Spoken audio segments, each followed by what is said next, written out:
Everyone is in tears, including me. It is my first big event at TBE, and a teen is speaking about their struggles with mental illness. But the tears do not surprise me.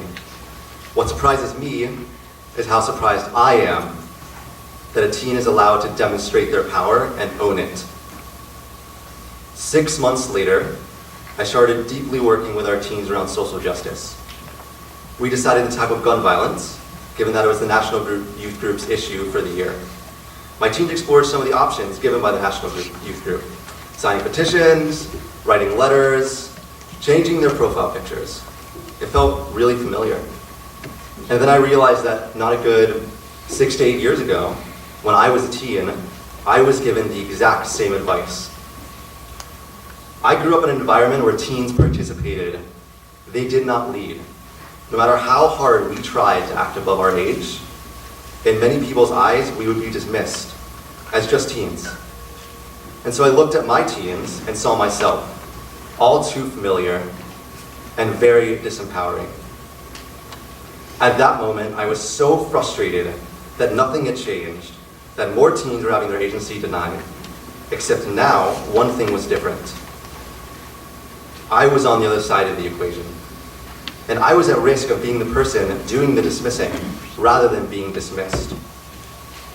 I first thought, am I becoming the person that I hate? I didn't know what to do. I've never been on this side before. My only experience was being that frustrated teen. So I realized that I needed to do what I wished someone had done for me: challenge my teens to act powerfully, and then trust them to lead.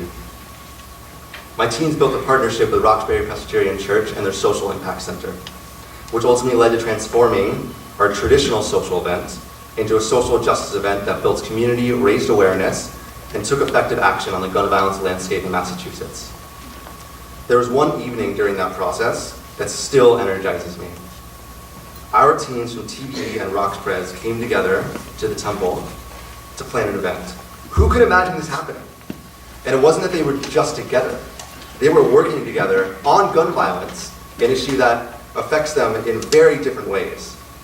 And I could simply sit back with only the most minimal adult supervision and watch as my teens from Wellesley and Roxbury broke up into groups and got to work. And I let the teens worry without anything. If crossing lines of race and class generated challenges, I trusted them to handle it. In that moment, I recognized that I wasn't becoming the person that I hate. I felt so much hope for myself and my teens. Yeah, I said to myself, this is how things are supposed to be. Thank you.